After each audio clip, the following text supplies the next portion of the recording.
Hello students, आज हम Hindi grammar का मोस्ट इम्पोर्टेंट टॉपिक वाक्य करेंगे। और वाक्य में भी रचना के आधार पर वाक्य के कितने भेद होते हैं, उनको हम तीनों भेदों को कैसे समझेंगे, कैसे उसका डिफरेंस करेंगे, उसकी पहचान क्या है, सारा जो है विस्तार से पढ़ेंगे। सबसे पहले तो देखो बेटा, हमें पता होना चाहिए कि वाक्य क्या है। वाक्य का मतलब है कि पदों का व्यवस्थित सीक्वेंस में, पदों का व्यवस्थित समूह, व्यवस्थित ग्रुप, जिसका पूर्ण रूप से अर्थ निकलता है, जिसका कोई सार्थक अर्थ निकलता है, उसको क्या कहते हैं? वाक्य। पदों के व्यवस्थित समूह को जो अपने आप में मीनिंगफुल है, उसको क्या बोलेंगे? वाक्य। अब हम पढ़ेंगे कि वाक्य के रचना के आधार पर कितने भेद हैं। अब देखिए, रचना के आधार पर कितने भेद है? सरल, संयुक्त, मिश्र, माने 3 भेद है। तो देखिए, कई बार हम डाउट हो जाते हैं कि अर्थ के आधार पर 3 है या रचना के आधार पर। तो देखो, रचना जो वर्ड है, शब्द है, उसमें कितने वर्ण है? 3। 1 2 3 3 वर्ण है ना। तो रचना के आधार पर कितने भेद हुए? 3। सरल, संयुक्त, मिश्र। तो इसके वर्णों से हम इसको इंडिकेट कर लेंगे कि वाक्य के जो कितने भेद होते हैं? सरल, संयुक्त, मिश्र। पहले देखिए इनका जो है थोड़ा सा ब्रीफली मीनिंग जान लेते हैं कि सरल, संयुक्त और मिश्र का मीनिंग क्या है। अब देखो, सरल खुद से इंडिकेट कर रहा है कि सरल, मैं बहुत सरल हूं। इजी, आसान, आम।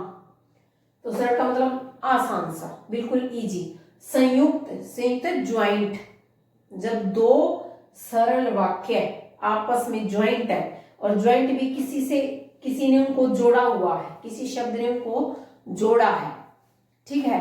तो जब दो या दो से अधिक जो वाक्य हैं, सरल वाक्य, जब आपस में जुड़ जाते हैं तो उनको क्या बोलते हैं? संयुक्त। मिश्र, मिश्र का क्या मतलब होता है? मिला जुला, आपस में मिक्स हो गया हुआ।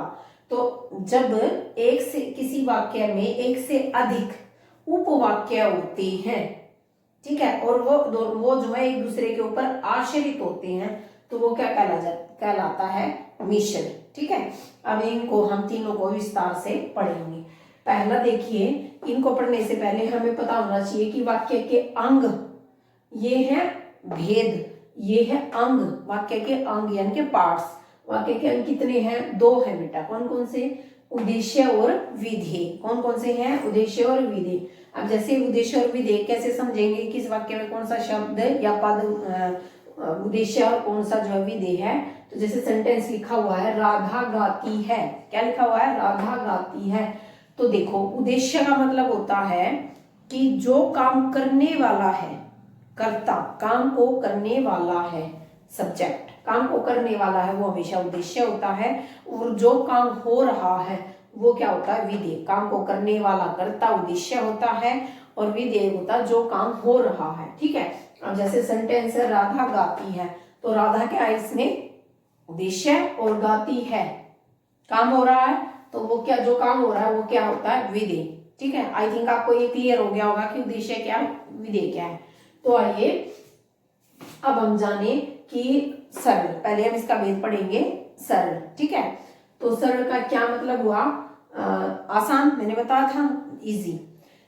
अब इसकी पहचान कैसे करेंगे? ध्यान से सुनिए बेटा कि सरल का क्या मतलब होता है। सरल किसे कहते हैं? सरल वाक्य किसे कहते हैं? कि जिस वाक्य में उद्देश्य, मैंने अभी बताया है, उद्देश्य एक से अधिक हो सकते हैं सॉरी, जिस वाक्य में उद्देश्य एक से अधिक हो सकते हैं, बट बेटा जो विधेय है, जो काम हो रहा है, वो एक ही होगा। और काम भी कौन सा?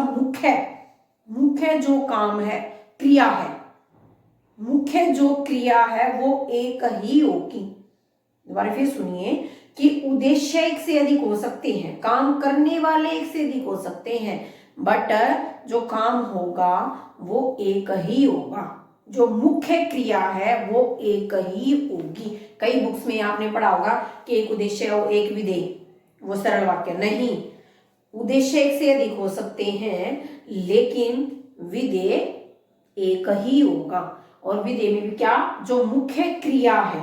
अब आप कहोगे कि मुख्य क्रिया की पहचान कैसे होगी? जो मुख्य क्रिया है वो अपने आप में सार्थक होती है, अपने आप में पूर्ण होती है, उसे दूसरे के ऊपर डिपेंड नहीं होना पड़ता और वो वाक्य के अंत में होती है।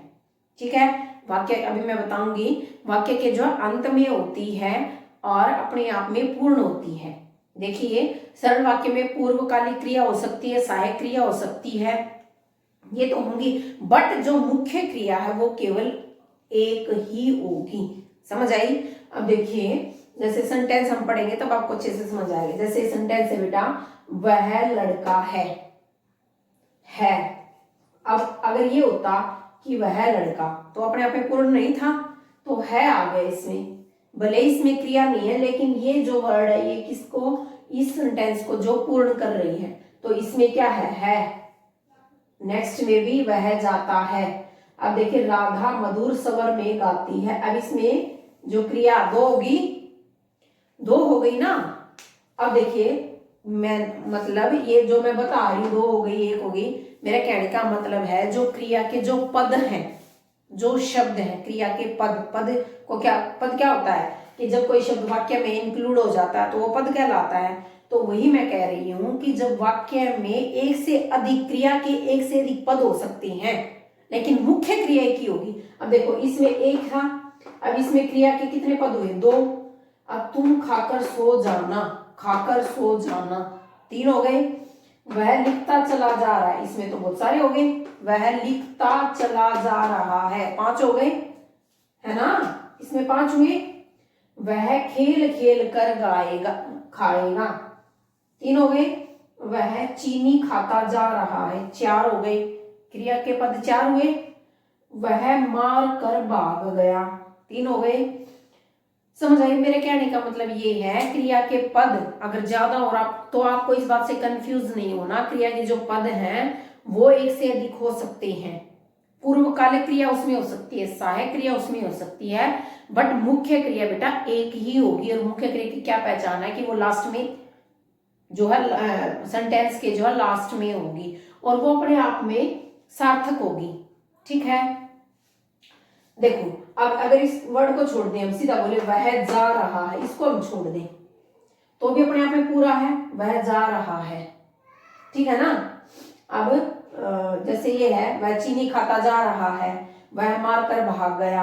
अब नेक्स्ट देखिए, उसने हंसकर, रिझ कर, गाकर, रोकर, मुस्कुराकर, सब, यहां पे आएगा सबका, सबका मन जीत लिया। देखो कितनी सारी इसमें जो है क्रियाएं हैं। उसने हंसकर, रिझकर, गाकर, रोकर, मुस्कुराकर सबका मन जीत लिया, जीत लिया। लास्ट में मुख्य क्रिया जीत लिया। उसने ये सारे काम किए किस लिए, सबका मन जीतने के लिए। ठीक है, तो ये क्या होगी, मुख्य क्रिया। ये सारी क्रियाएं क्या हैं, एक इसको पूर्वकालिक, जो पूर्वकालिक है, पहले हंसा, रिझ कर, ये सारी बातें हुई। उसके बाद ये सारे काम उसने किस लिए किए, ताकि सबका जो मन जीत सके। तो मुख्य क्रिया क्या हुई, सबका मन जीत लिया। जीत लिया क्या हुई, मुख्य क्रिया। तो समझ आ गया होगा आपको, जिस वाक्य में क्रिया, मुख्य क्रिया एक ही होती है, उद्देश्य एक से अधिक हो सकता है। जैसे मैं कहूं वह खेल रहा है, ये भी सरल है, और मैं कहूं वे खेल रहे हैं, ये भी सरल ही है। भले ही उद्देश्य एक से अधिक आ गए, काम को करने वाले एक से अधिक आ गए, पर काम एक ही हो रहा है, खेलने का। समझ आई? ठीक है। सीता गीता दो बहनें हैं, सीता गीता दो आ गए, बट फिर भी इसमें क्या, क्योंकि सरल है, सिंपल सा है, तो कौन सा आ गया बेटा, सरल। तो क्या पहचान हुई इसकी, कि इसमें मुख्य क्रिया एक होगी, एक तो ये पहचान है।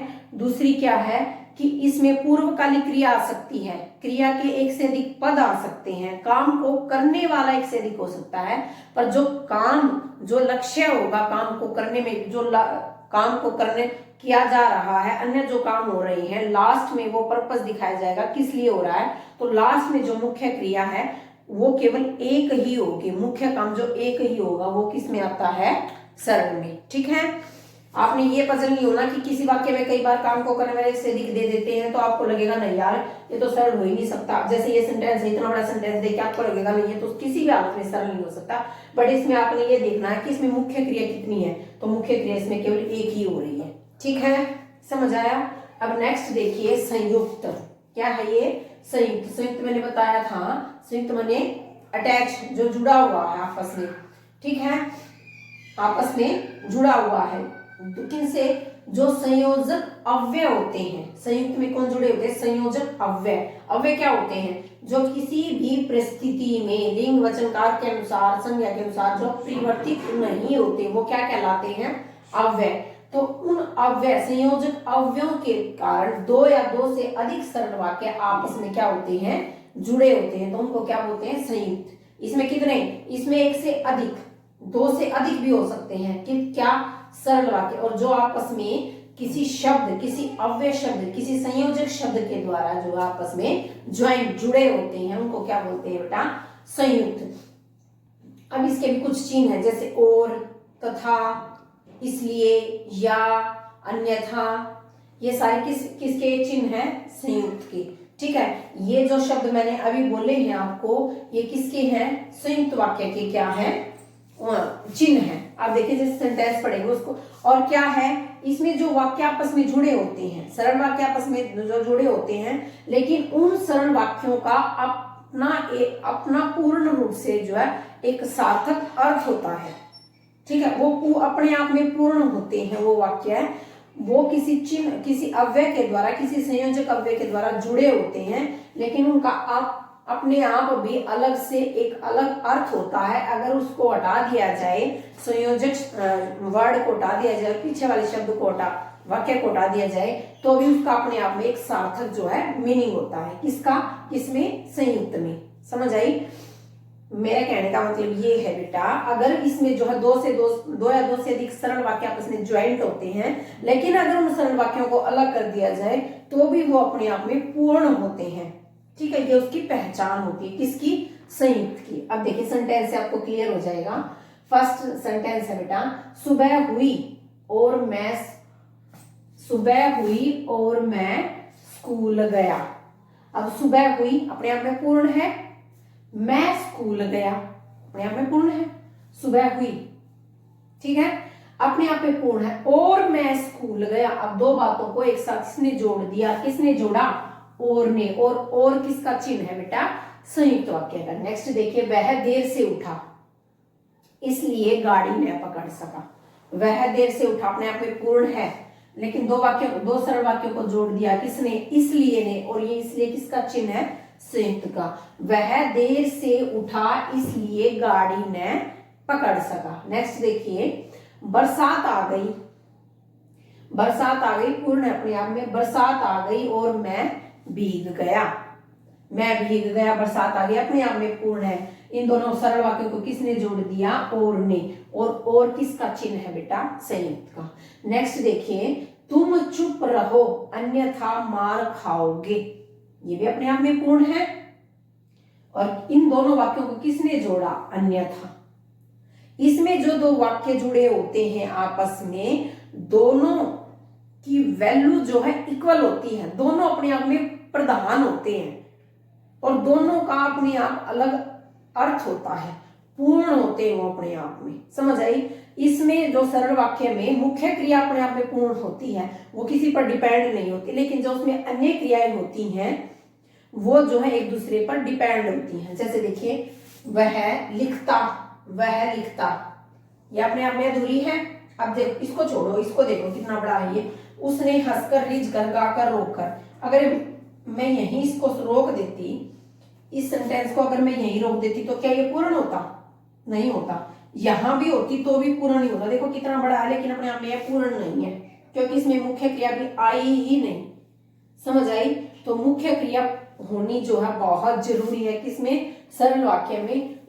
ये जो क्रिया इसमें हुई है, ये अपने आप में अपूर्ण है, इसीलिए ये सरल है। ठीक है, लास्ट में जो क्रिया आती है वो मुख्य क्रिया है, जो इस वाक्य को एक सार्थक मीनिंग देती है। अब देखो, इसमें ऐसा नहीं होता। इसमें जैसे राधा आई पूर्ण है अपने आप में, आराग आई और मैं चली गई, मैं चली गई, ये भी पूर्ण है और ने इसको जोड़ दिया, ठीक है, संयुक्त हो गया। आप चाय पियेंगे या कॉफी पियेंगे, दोनों अलग अलग वाक्य हैं बिल्कुल, और या वर्ड ने इनको जोड़ा हुआ है, ठीक है। रमेश ने बहुत परिश्रम किया, अपने आप में कंप्लीट वर्ड है, सेंटेंस है ये। रमेश ने बहुत परिश्रम किया परंतु सफलता नहीं मिली, ठीक है, समझ आया। परंतु ने इन दोनों को जोड़ रखा है। पुस्तक बाजार में बहुत महंगी थी इसलिए पुस्तकालय से ले ली। पुस्तक बहुत महंगी, पुस्तक बाजार में बहुत महंगी थी इसलिए पुस्तकालय से ले ली, ठीक है। अब इसमें भी किसने जोड़ दिया इसको, इसमें भी इसने किसको जोड़ा, इसलिए, ठीक है।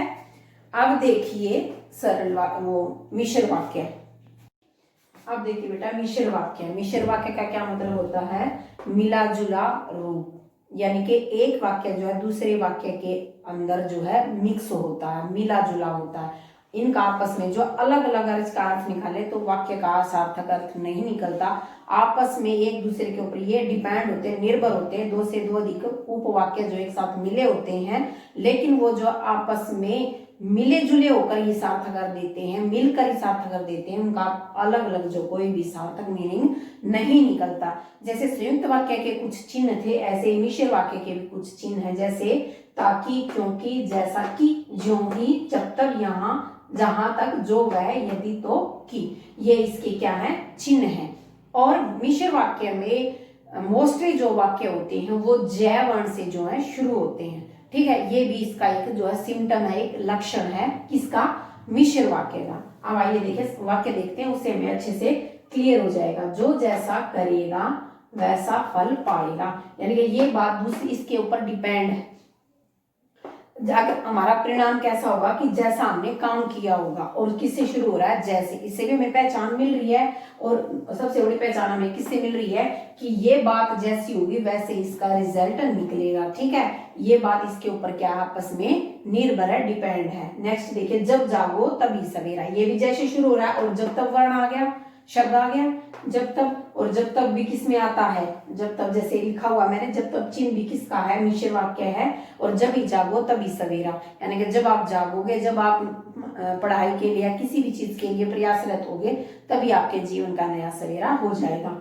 माँ ने कहा कि उन्हें बाजार जाना है, माँ ने कहा, अगर मैंने यही वाक्य छोड़ दूं, माँ ने कहा कि, माँ ने कहा कि, अगर मैं ऐसे ही छोड़ दूं और ये पूरा आगे वाक्य ना लिखूं तो क्या ये अपने आप में सफल होगा, नहीं।